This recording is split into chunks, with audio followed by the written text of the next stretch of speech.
Sveiki, brangus draugai, su jumis Algimantas Jankevičius ir podkastas 5 minutės. Mirus karaliui Jošijui, Judėja pateko į būseną, kurią galime apibūdinti žodžiu agonija. Ir tai taikoma ne tik politiniai gyvenimo daliai. Religinių reformų, kurias Jošijas pradėjo, nepalaikė jo paties sūnus.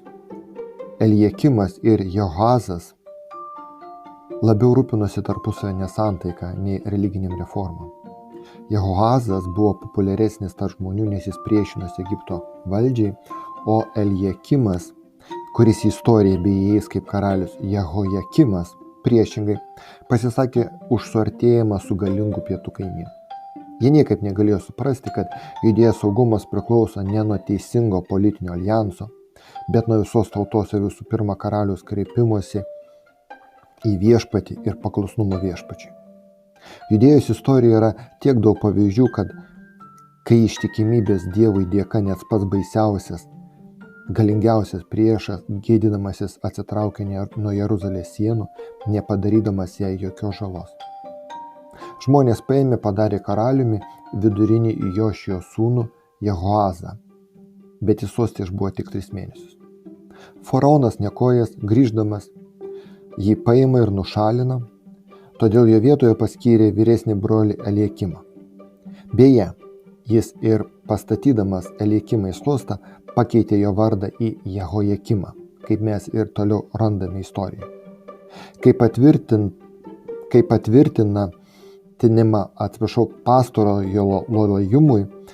lojalumui, faraonas pareikalavo iš jo kasmetinės duoklės, kurią Judo karalius surinko iš savo pavaldinių kaip papildomą mokestį. Tačiau po 3 metų jaunasis babiloniečių karalius Nebukadnecaras apgulė Jeruzalę, o Jehojakimas 3 metams buvo priverstas tapti vasalu, priklausomu nuo Babilono. Tuo metu pamaldus Judo karalius giminaičiai Danielius, Mišaelis, Azarija ir Hananija buvo išvesti į Babiloną kaip pirmieji belaisviai. Danieliaus 1 skyrius. Jų ištikimybė viešpačiui nesvetomoje šalyje suteikė gausių palaiminimų visai hebrajų tautai, kuri per ateinančius 20 metų buvo priverstinai perkelta į Babiloną. Danieliaus likimas tam tikrų požiūrių netgi pakartojo Juozapo, kurį broliai pardavė Egiptą likimą. Kaip ir Juozapas, Danielius ištikimybės Dievui dėka, ne asmeninių sugebėjimų, bet ištikimybės Dievui dėka įsitraukė į didžiulės imperijos valdymą. Sunkus karaliaus Jehojakimo valdymo laikotarpis buvo ir galingiausios pranašiškos tarnystės laikas. Nors net kunigai atsitraukė nuo viešpaties ir, jeigu taip galim pasakyti, ėmėsi stabmeldystės, pranašai neleido nutylėti Dievo žodžio. Dievo pranašas Jeremijas buvo tas, prie kurio susirinko žmonės, trokštantis tęsti karaliaus Jošijo reformas. Vienas iš šių žmonių buvo Nerijos sūnus Baruchas. Jeremijo kalinimo metu jis surašė visus Jeremijo pranašiškus žodžius į ritinį ir paskui juos perskaitė šventykloje, susirinkusiems žmonėms ypatingą pasninką. Tada raštininko Šafano sūnaus Gemarijo kambaryje, viešpaties namų aukštutinėme kieme, prie viešpaties namų naujųjų vartų Baruchas, visiems žmonėms girdint perskaitė iš knygos viešpaties žodžius. Tuomet didžiūnai nusiuntė pas Barucho Kušio sūnaus, Šelemijo sūnaus, Netanijo sūnų Jehudį, su įsakymu pasiimk ritinį, kurį skaitei žmonėms girdint ir ateik.